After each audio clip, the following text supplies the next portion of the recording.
Hello and good afternoon, everyone. Welcome to PCQuest exclusive webinar on securing the Internet of Things, addressing vulnerabilities in interconnected devices. I'm your host, Ashok Pandey, Associate Editor at PCQuest. I will be navigating us through today's deep dive into the nouns of IoT security. We are joined by a panel of distinguished experts who stand at the cutting edge of cybersecurity innovation. Today, we aim to unravel the complexity of IoT security, explore the forefront of technological advancement, and vulnerabilities of the strategic imperatives for fortifying our digital ecosystem. Let's introduce our panelist. Joining us today is Manish Mimani, founder and CEO of Protectt.ai. Manish has been pioneering revolutionary security solutions tailored for the IoT landscape. Next, we have Suhas Desai, Senior VP and Cyber Technology Head at Aujas Cybersecurity, a veteran with over 2 decades of experience in steering cybersecurity strategies across the Asia Pacific region. Welcome, Manish and Suhas. Thank you. Thank you. Thanks, Ashok. It's wonderful to be here. Good afternoon, everyone. Thank you. Thank you for joining. Particularly susceptible to emerging threats. And then, Suhas, you can add your points as well. Today, I believe Internet of Things has become a part of our life.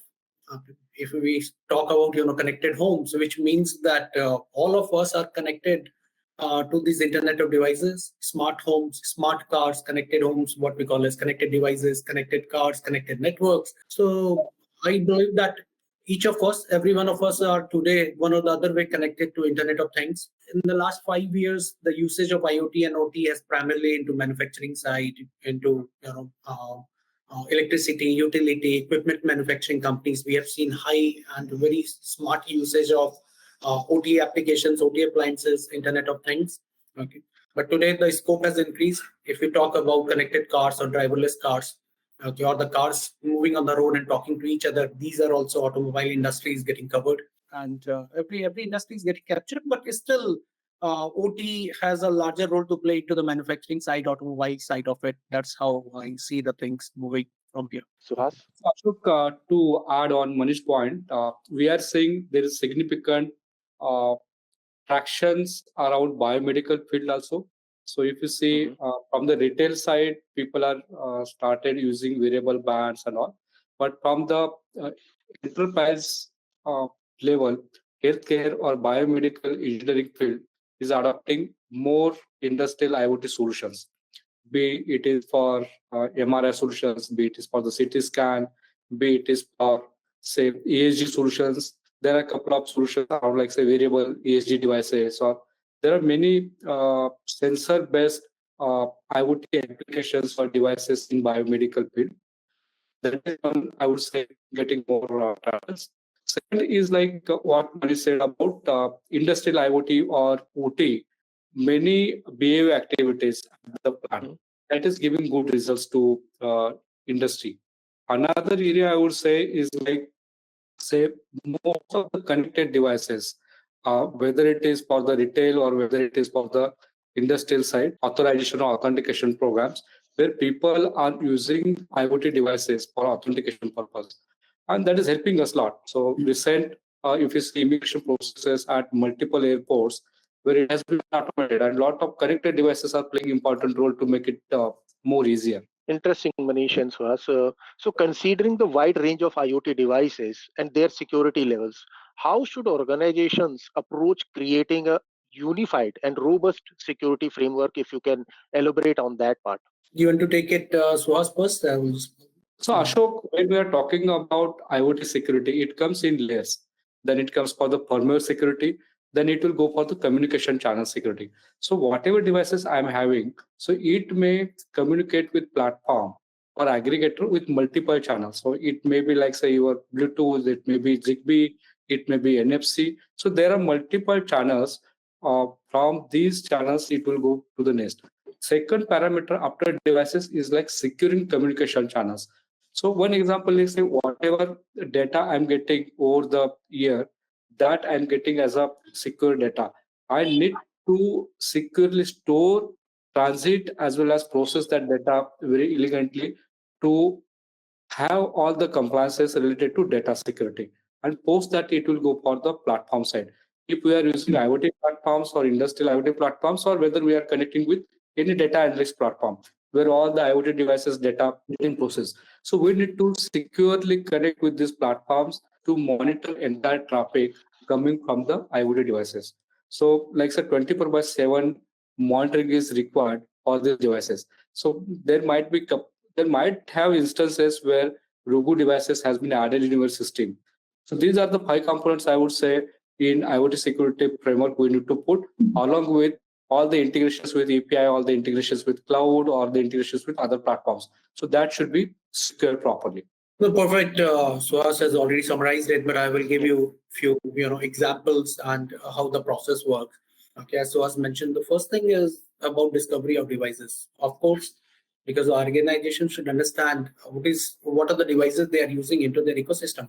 Recently, I had visited one company which had one solar farm, their solar power energy generator, and they're telling that more than 2 million solar power panels are here spread across couple of square kilometers, and every solar panel is connected to an individual device, IoT device, which is sending back data. What is the temperature, what is the control? A lot of controls are there, so they are able to understand that these are the devices and know into their panels, and no additional parameters, as was mentioned, should come in between the network. So first, discovery of devices is the most important thing into the connected world, IoT of things. Second, if I talk about is the security of all the credentials, whatever, I mean, each device wise. And the credentials has to be managed into rightful manner. I have in fact read a case study where somebody hacked into a hotel's account and all the rooms were locked, and the hotel management was not able to open any room for 24 hours, leading to the business loss. Right? And this is a typical case of something going wrong into their IoT side of it. Using batches and all, and credential got lost. So the second component to me, it looks like that how we are managing those credentials. First is of course discovery of devices and credentials. Third, a very simple miss what people do is in terms of upgrades, upgrading the softwares, upgrading these devices, upgrading the firmware. If I take another example from a BFSI industry, they have hundreds of printers. A bank will have typically thousands of printers running into their network. And these printers are also connected to their main network, and then touching onto the data center, doing printing work. And if those firmware of those printers are not sometime upgraded at the right time, it can also bring some kind of risk back to the organization. So right from discovery to securing the credentials to firmware upgrades, these are the few of the things which organizations should always follow once it comes to IoT and OT level. Fourth is of course about monitoring, whether it is knock monitoring or SOC monitoring or device monitoring, they put it. That's very, very important. Well, I should know as an organization that these are the kind of devices which are connected into my network, whether these are badges or printers or any kind of device. How they are functioning, whether the firmwares are upgrade.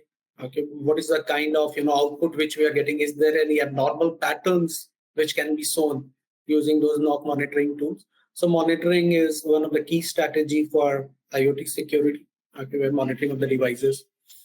Leaving the devices open without monitoring may again bring in some kind of risk back to the system, because if you are dealing with millions of solar panels or thousands of printers or hundreds of batches of prints, you are not able to manage it manually, right? And hence the monitoring becomes very, very critical. So this is how an IoT security strategy can be defined. And so has already classified into different sections. Right. So I just wanted to add some examples here. Right, Manish, you rightly mentioned that some of the companies are not upgrading their systems, and they are not upgrading their operating system majorly. So moving towards a more proactive approach, if I talk about, what steps you would suggest to industry to take to shift from reactive to predictive security measures in the IoT ecosystem? This is very much required. I mean proactiveness, once it is we are living in a connected world. So the first thing is always about risk identification.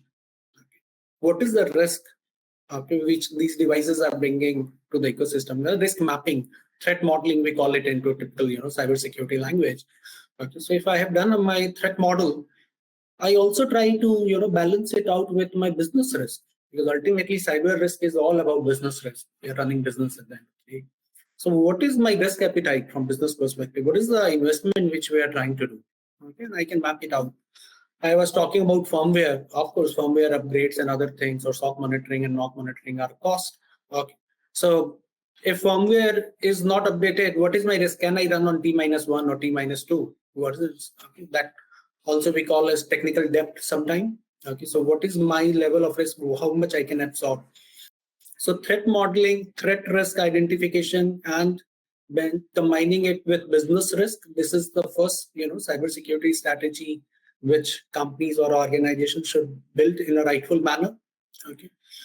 Once the risk appetite is identified, classified, okay, it can be very easily articulated to management, to the board, and the right set of investments can also be made into this part. Second, this is all about management and identifying the risk and getting the budgets, which is first part, overall management. Second, in terms of implementation, and implementations, of course, becomes tricky, and then management of it. Okay, you have to get the right set of talent, okay, right set of tools and technologies into the picture, whether it is identity management solutions or whether it is appliances monitoring, or whether it is some malware detections. Okay, so all those technologies work together into the ecosystem, and this is more onto the implementation side. And last one is about monitoring, setting up the right security operating center to manage these devices. So these are the three different layers of implementation, where you rightly map your business risk, cyber risk, get the right set of budgets, investment, identifying technology, and then once it is implemented, you need to monitor it into right manner. Suhas, you would like to add anything? Yeah.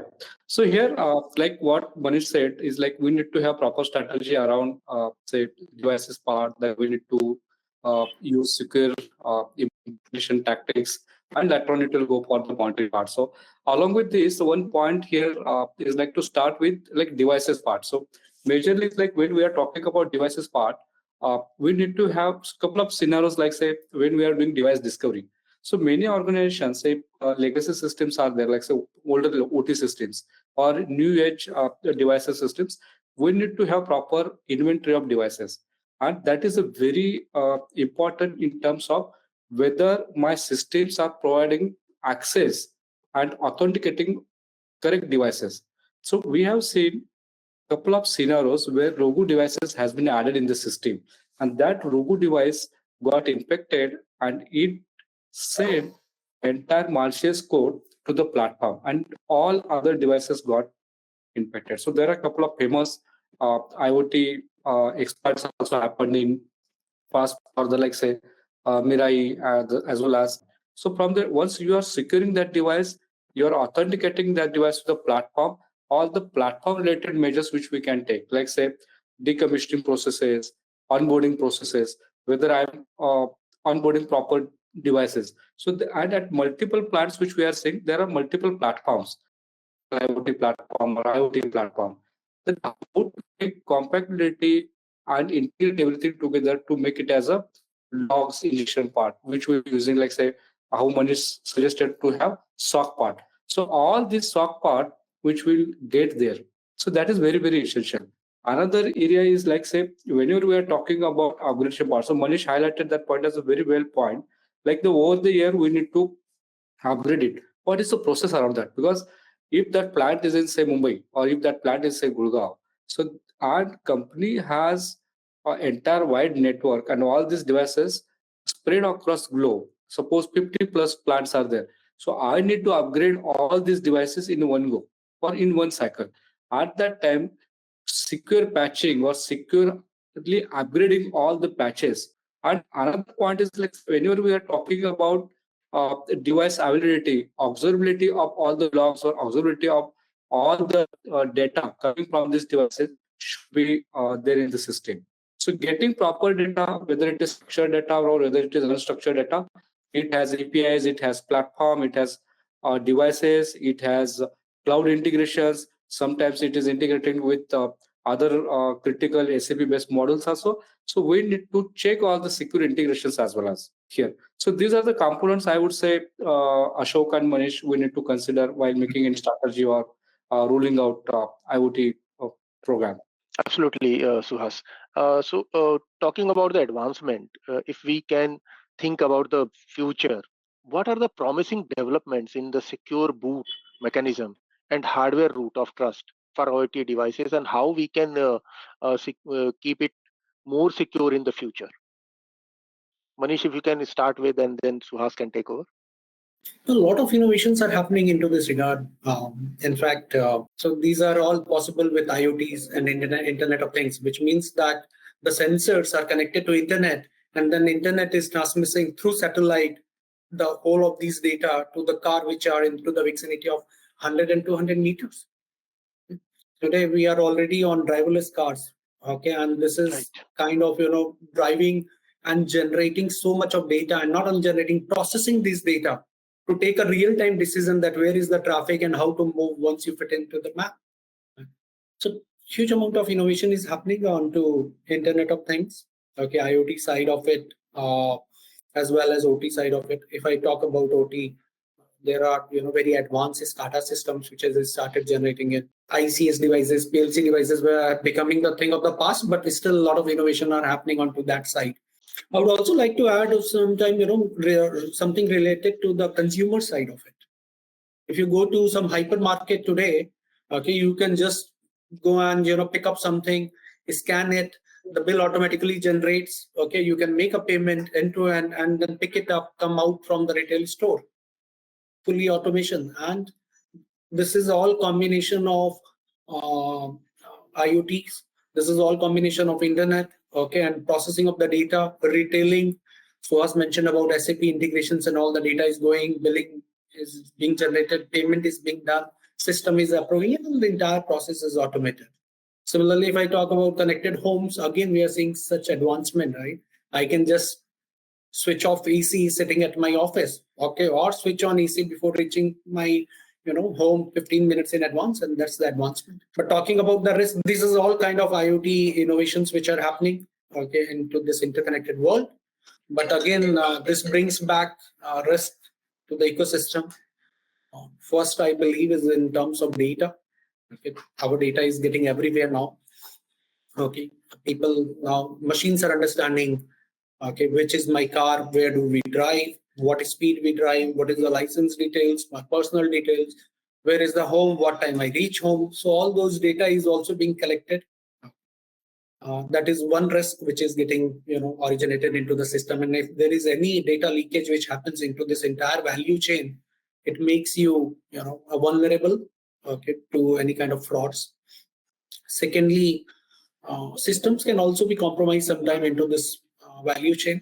We have seen instances where if one or the other item into the value chain is getting compromised, let's say in terms of connected home, while we are saying that from the mobile devices I can go and control, but what my mobile device itself is compromised, somewhere somebody will go and start operating the mobile application on my device. Okay, using that mobile application, somebody can log into my car, or can do some kind of or enter my home as well. Okay, it's a smart home, a smart car.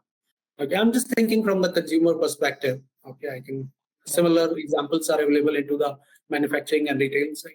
So these are the things which is bringing back risk. Okay, but innovation and risk always has to run in parallel. And while we are talking about risk, there are solutions which are also being developed to mitigate this risk. Okay, from mobile to any kind of value chain. So innovations into the IoT is happening across verticals, across value chains, across domains, which I give some examples here. Suhas, would you like to add? Yeah. So Ashish, one point where Ashok, you mentioned one point about the boot part. So at the IoT devices, major component is about building trusted execution environment, and that is called as a TE. So most of these devices under firmware, we need to build this TE environment. And while we are uploading or burning any SDKs in these IoT devices, so these IoT devices can be tiny devices or it can be mid-size devices.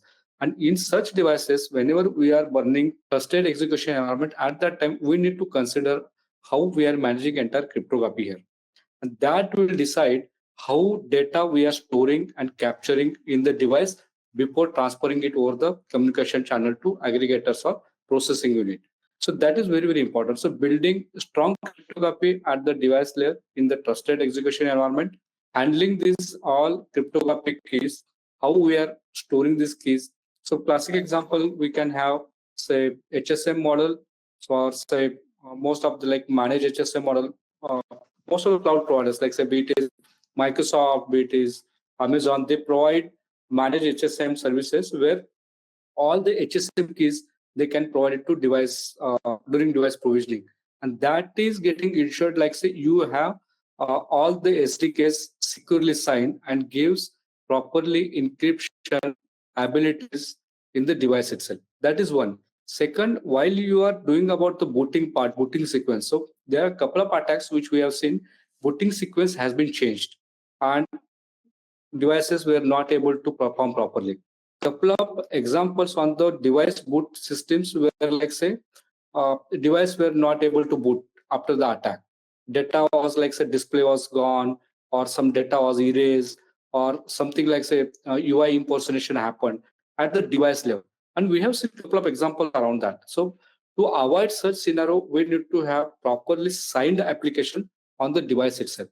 So boot sequence, so ensuring your SDKs is signed properly, your firmware is signed properly, and boot sequence has been protected with proper your SDK part. So that your device firmware, device applications, or device data has been secured. So that is related to establishing a strong TE in the firmware or in the device is here. Another part is like say you need to consider about how you are applying cryptography here, because these devices are small and computing power is also less. So by using this, so most of the time, which I have seen particularly, like people use AES for the encrypting all the messages or data for these devices. But there are a couple of advanced technologies also, and people are using different cryptography algorithms to encrypt data and share that data over the transmission or over the communication channels. So that is also we need to consider here. Then there is a big risk. So how to avoid this such type of reverse engineering on the firmware or IoT device operating system? So that is also needed. So if you see from the core IoT or OT systems perspective, executable files, then key management, device data storage or securing that data, and how you are sending that data over the communication channel. At the device layer, these are the primary things which are mandatory we need to do. So that will ensure maximum security, Ashoka and Manish. Yeah. Yes, Suhas. And you talked about the integration as well. That leads to another integration aspect. So, Yeah. how can you explain how can SDN and NFV can be utilized to enhance the IoT security framework overall? Yeah. So here, like say Ashok, one point is like say different scenarios. Like say if you are using like say 5G kind of technologies, or say there are advanced technologies where connected devices are leveraging software-defined networks, and all the contents are getting transferred. But in this entire period, like say we should ensure like data packets has been not impersonated or tampered at all. So that is one point. Second point, manipulation of these messages or that we should validate. Another point here is like say, whenever we are talking about data transmission from the device and integrating it to any platform, whether it is like say IoT platform or any aggregator, at that time, getting that data is structured or unstructured manner, how we are processing, that is very, very important. Because all the IoT devices or OT devices, signaling is different for all platforms or all proprietary tools. So data which we are getting at the device level are the different data types. So there are various types of data which we are getting through various logs, and segregating those log forms, log formats is very, very important. And while doing this data segregation, we need to ensure data security during the integration part, because whatever data, raw data I am getting, it may go in say your data lake. That might be simple. You build small data lake, or you are having say any storage files. So you need to ensure that particularly like say in US, IoT security or connected devices security, connected cars data security is followed. So there are guidelines.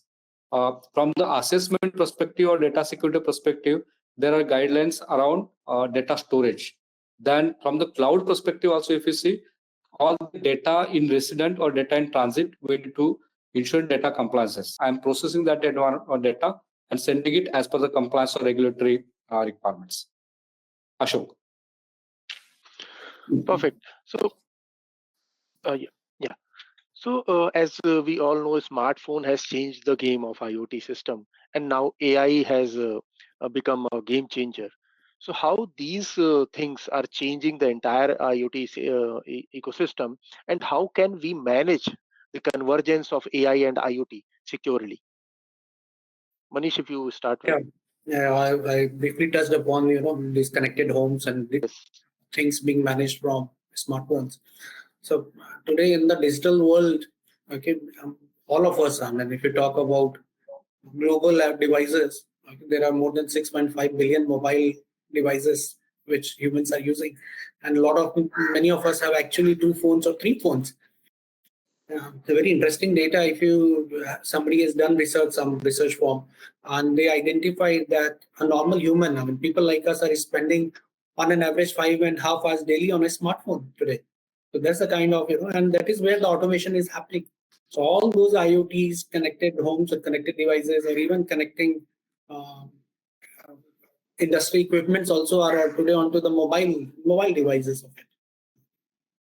Now, another part you touch upon is AI, because AI has also taken up a very good shape in terms of use cases, in terms of implementation. But at the same time, AI is also being misused for mass level, data thefts or some kind of cyber attacks. Also, there have been instances where a lot of frauds are happening using deep fakes and other things. Now, these two ecosystems, one is mobile and one on the AI, is bringing back while in terms of innovation and advancement is one part, but cyber risk, okay, it is bringing new and different types of risk back to the organization. Companies are building solutions onto the mobile application side of it. If a simple mobile application is getting compromised, okay, it is going to get into their server side of it, and it is impacting a lot of data. Data leakages are happening, identity thefts are happening, and some misuse we have already seen. In fact, there is an interesting case study where an airline in Europe was totally down because one of their mobile application was hacked, and the hackers were able to exploit vulnerabilities into the mobile application, reach out to their data center, and once their services went down, they were not able to fly aircrafts. Similarly, there is another use case of a US company in an agricultural equipment manufacturer, okay, where their systems and IoT systems were hacked and they were shut down actually for a few weeks. So these are the advanced, hacking stories already published. While building these solutions, I also talked about value chain. So value chain completely has to be seen from a holistic perspective. Okay. What can be an entry point for a malicious sector? And these entry points can be, as you mentioned, from a smartphone, okay, where a request from a consumer is originating related to any kind of services. Okay. And a simple vulnerability in a mobile application can lead to multiplying effect into the entire value chain. One is this. AI is playing a very different role, and today's smartphones are already loaded with AI.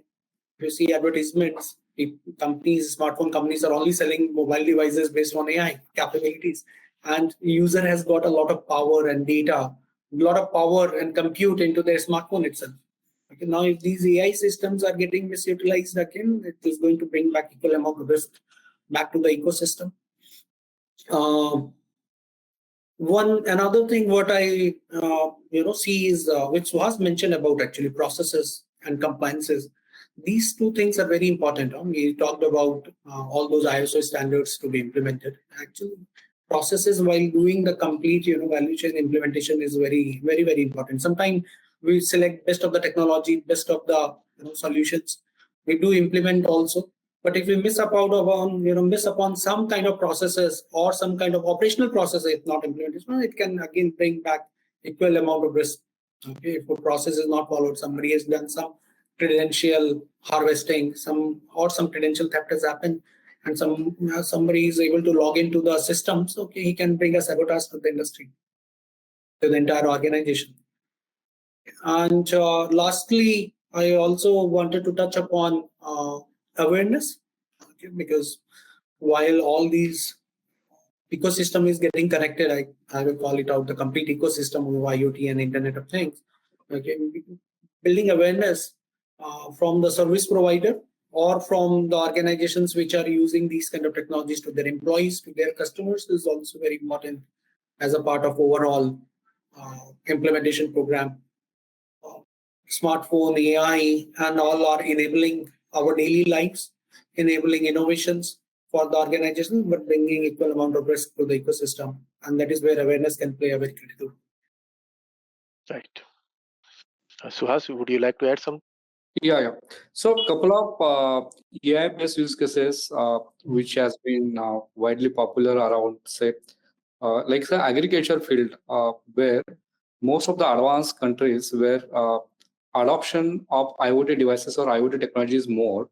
Uh, there is one case around, like say, they're putting some IoT sensor or device, smaller devices at the plant, and whenever there is like progress on the particular fruit or crop that is getting increase or sizes and everything, and if there is any need, like say, if there are any say pesticide or insects are there, and if there is some damage, then such kind of data that sensor is capturing and sending it back to application aggregator.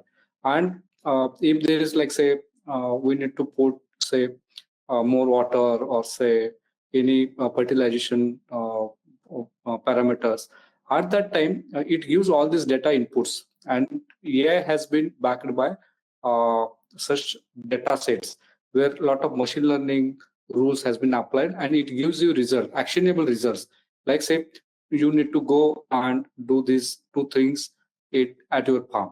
So that is one case, I would say, and this is very widely popular in Israel. So there are many IoT devices has been placed at farm. It monitors entire health of fruits or vegetables, and it gives you actionable results. So second case, I would say, like a very typical case where most of us has like CCTV cameras at our house or say buildings, and AI, by using AI, there is like say if there are like say suspectable objects or if there are any suspicious activity around your home, those objects are detected, and you get result like say alarm or alerts on your mobile device. So such type of smart automation backed by machine learning or artificial intelligence, where people are getting alerts like say there is some suspicious activity or some objects are there. If unknown face is there, then it will give you. So it like say one rule is like say if there are like say 10 people in your vicinity, so that machine learning object will recognize that these are the familiar faces. I am seeing it on regular basis. If there is any unknown face or any suspicious activities are there, facial impressions are different, then that will give you immediate alert like there is a new person in your area. So that is a classic case of AI-based mobility or say connecting devices where CCTVs are connected to mobile device applications. So that is one case. Third case, I would say very interesting case I have seen recently, like ECG devices. So there are smaller devices where you can put it in pocket, and those devices can send your like ECG health data to your doctor as well as to you on your mobile application. So typically at the remote place or say any place where like say you need to monitor your ECG, you need to stay for 3 days, 4 days, or 5 days sometimes in hospital just to like say check or monitor your ECG. So how is your health? How is your like blood pressure? How's your heartbeat and other ratios? So all these medical parameters, for that you need to stay for the 5 days, and comparatively it is expensive. But if you are putting that ECG device in your pocket and that is mapped to your mobile application and your hospital, if something is like alarming, if your heartbeats are more low, then hospital will call you or your guardian and tell them like this is the alarming situation. Now he needs to visit hospital. So you say entire saving for the 4 days or 5 days, as well as alarming or getting alert on the high blood pressure or say abnormal ECGs. That is very important. And here, most of the data or data engine or data rule set has been learned. This is like say, I would say supervised machine learning algorithms they are using at backend, and such type of devices which we can get as a connected devices. Now, when we saw these three cases, lot of AI has been used in IoT, but still there is a cyber part also. So we have seen such type of ECG devices has been hacked also.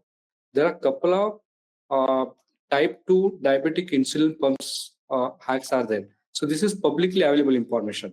Overdosage was tried.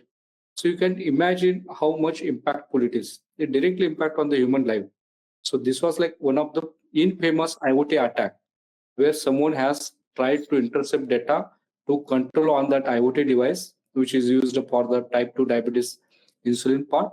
And that got now that got remediated also. Good part is like that company has fixed that issue. That is one.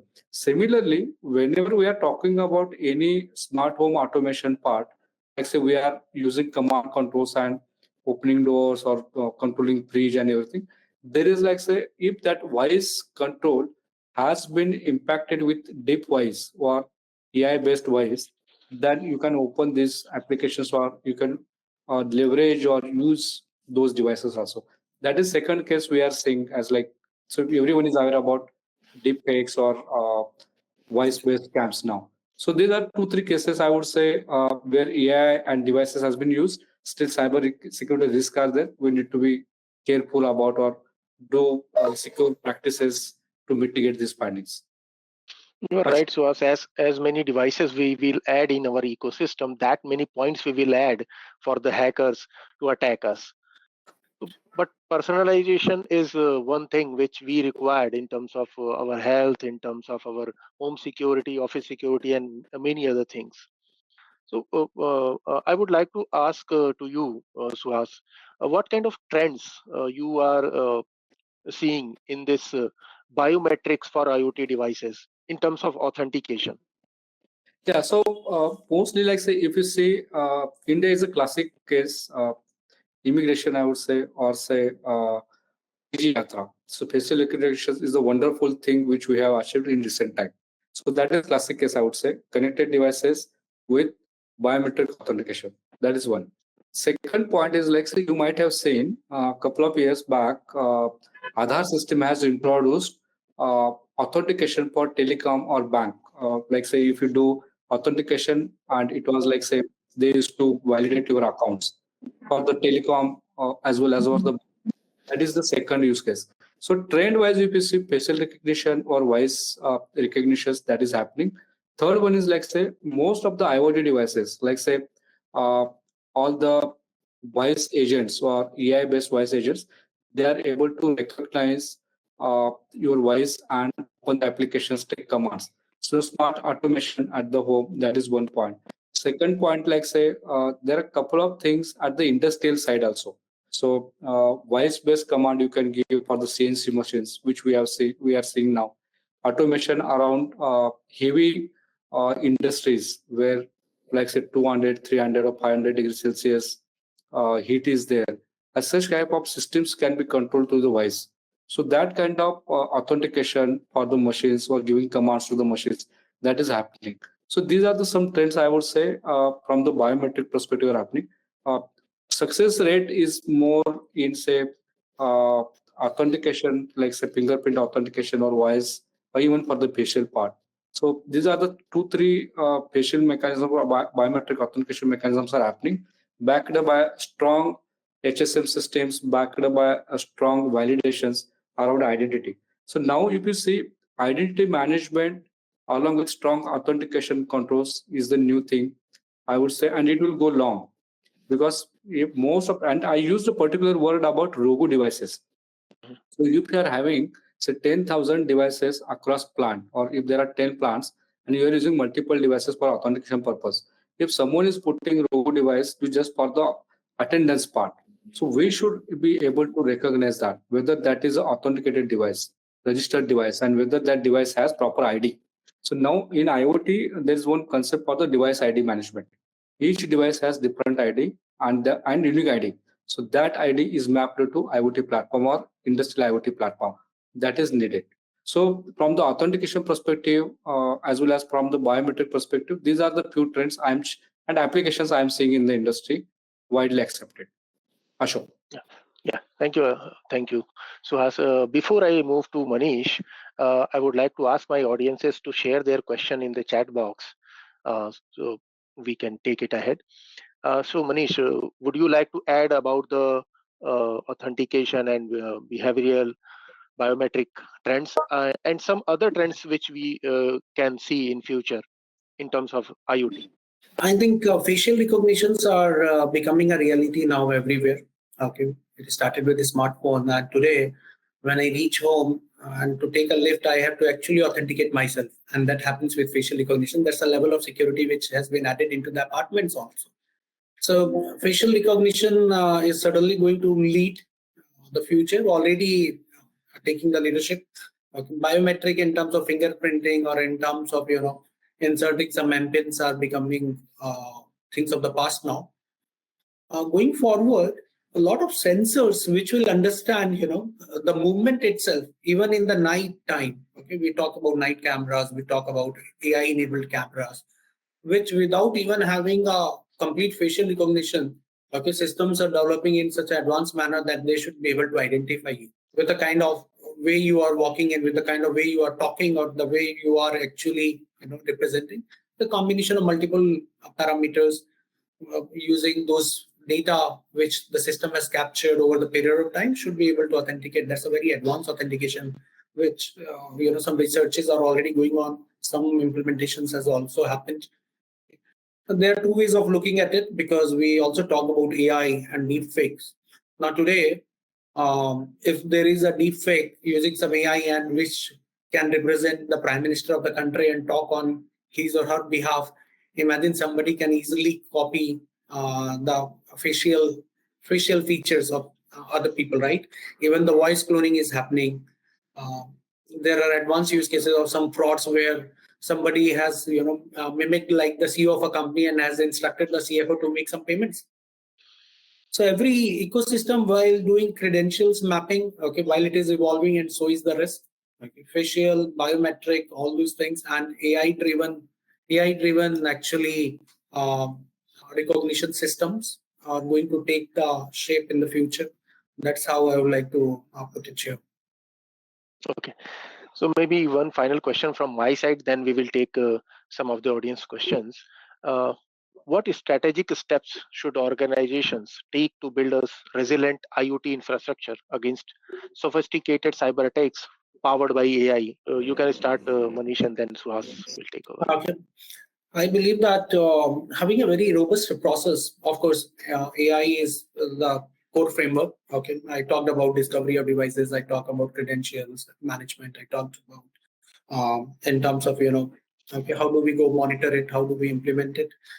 Wherever the technology enables you to make some smart choices, and in terms of selecting the right technology, in terms of how you go and enable the entire processes, how you go and enable your consumers or your employees. The entire ecosystem has to be properly mapped, think of, and then it provides you robust security. Compliance and process are core, actually. I mean, compliance and process to me takes always the precedence while doing any kind of implementation. Suhas? Yeah. So one point is like say we need to ensure security best practices has been followed at each layer of IoT ecosystem, device, platform, communication channels, as well as data in transit, as well as data in resident, along with regulatory compliances for the device security, as well as the cloud API or platform integrations that is happening and exposing data to the external entities. These are the few things which we need to do.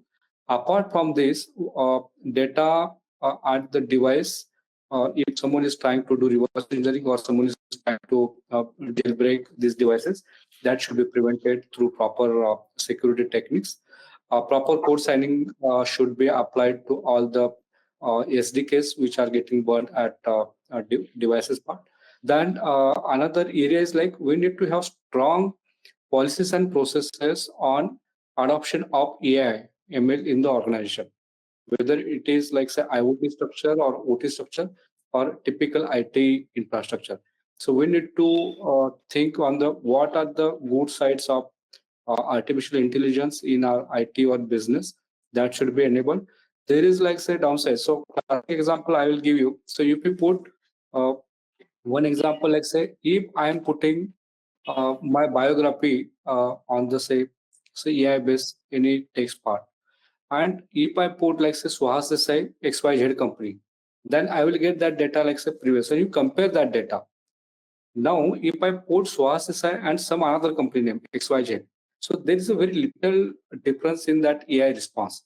So we need to leverage AI for the good part. In such cases, like say rule-based data sets or say unsupervised machine learning, right, for this data, that should be used or consumed properly. It should be monitored first, then you can consume that part. So leverage AI for the good things. Use AI power in the cybersecurity in your business, in your IT systems effectively. And there is a good opportunity for adoption of AI in across all technologies in IoT and OT. So let's leverage that. There is no harm, but we need to be curious as well as cautious at the same time. Perfect. So we have a couple of questions in the chat box. The first question is, looking towards the future, how do you see the evolution of IoT security with the advent of 5G and faster network technologies? So Suhas, Manish, anyone? So while we are talking about Internet of Things, 5G is going to make networks so, enabling people again with high speed internet, okay, like the way we are sitting on some 200 Mbps connection, 300, which means that the data communication are going to be much faster. Okay, if something goes wrong into the system, the impact can be seen within seconds actually. So companies has to design solutions in such a way that if some anomaly or some misbehavior into the systems are identified into their SOC knob, okay, how quickly they can interpret it and take corrective actions. This is going to be one of the biggest challenge in a very high-speed internet world, which essentially means that if I have millions of endpoints, IoT devices through which I'm collecting data, okay, how fast I can go and identify some abnormal behavior, okay, which can be possible by use of very good machine learning programs, okay, through use of some AI tools, okay, into their SOC system. Modern day security operating systems or network operating systems are getting enabled by the use of AI, where they can understand and interpret millions of data points together in seconds and can tell you how if there is any kind of malicious behavior or some applications which are not supposed to be there, some wrong devices which has come to the network. So I believe AI and ML are going to play a very critical role in terms of data processing in a very fast world, interconnected world with very, in the 5G world, I would call it out. Yeah, so to add on Manish's point, in the 5G, large data or I would say big data, then next generation IoT solutions, underlying infrastructure for the high speed technologies. I think these are the few things from the evolution perspective are happening. And to manage these high-end infrastructure components for the 5G underlying infra, then there are a couple of integrations are happening around the cloud or the 5G environments, plus core telecom systems, so telecom communication channels that we need to secure, because a couple of places like say 3GPP and other protocols are there. So most of the telecom protocols which we are planning to use are already in usage in 5G technologies, that needs to be secure. And another important aspect for the 5G is the signaling part. So majority of challenge which we saw in past, except during any transition 2G to 3G or 4G to 5G, signaling has major impact because of a large coverage or because of device installations and expected outcome. So in such cases, we need to be very careful about the signaling as well as how bandwidth has been consumed, how data packets has been transferred. So all these points which we need to get for the faster 5G and important aspect here. Another point is like if I see security challenges and solutions as for the telecommunications. So telecommunications, one point important is like say whenever we are using any telecom gateways or if we are connecting all these devices to OSS basis systems. So data getting to the OSS basis systems, that data should be securely transferred. That is important.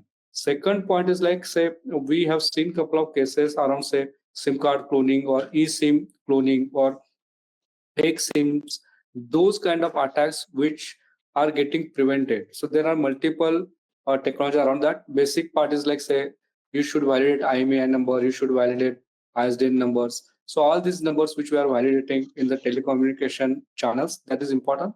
Second part is like, say, whenever we are using voice and data, both as a leveraging services from the telecommunications, all the channels or the software-driven data contents or say voice-based data communications that we need to secure.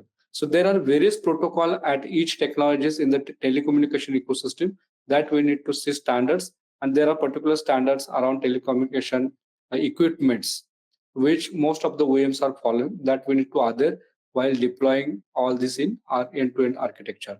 Another point is like, say, secure by design. So most of the security deployments should follow secure by design across each component of ecosystem deployments. One is like, say, basic part is like you should have proper authentication, you should have proper authorization, and most importantly, whatever you are doing, it should be monitored continuously. So most of the attacks which we are seeing has been detected by using detection engineering techniques, which are AI ML powered by threat hunting or threat intelligence platforms that we need to see. And this is exactly applicable for all the IoT products and services where attacks are happening, but by using threat intelligence or by using threat hunting technologies and techniques, we can detect or early detect all these possible attacks and can alert the systems and prevent that. So most of the time, secure by design principles in the ecosystem helping to deploy secure applications, deploy secure devices, deploy secure integrations as well as. An important aspect is like if you are residing or putting the data in cloud, data security on the cloud. Another point where I saw one question about how SMBs without extensive resources can effectively implement IoT security. So there are basic or mandatory things like, say, you need to have basic 3 principles you will follow. Data security, it should be strongly encrypted and your key management should be strong. Then SMBs can leverage most of the things. I would not say it will protect everything, but at least you can minimize attack vector by putting lesser budget here. But you can't live without data encryption. Data security should be applied strongly, whether it is SMB or whether it is a large enterprise. Excellent. Manish, would you like to add any? I think Suhas answered all these. Just talk about SMBs. I believe that they should understand what is their risk posture. I talked about threat modeling, so they should do initial level of threat modeling and identify the risk posture and take help from the experts. Okay, there are a lot of expertise available and into the market in terms of consultants, in terms of vendor service provider who specialize in IoT security. Because as a SMB, sometimes organizations are not able to fulfill each and every role and competency. So they should understand at the management level what is the threat posture and take external help, as so as you just mentioned. The rest of the things can be managed. Awesome. Fantastic. So thank you, Manish and Suhas, for those enlightening discussions and valuable insights. And thank you to our audience for joining us today. We hope you found this session informative and that ideas of enhancing your own IoT security strategies. Stay tuned for more cybersecurity webinars from PCQuest. Have a great day and stay secure. Thank you, Manish and Suhas. Thank you so much, guys. Thank you. Thank you. Thanks. Thank you.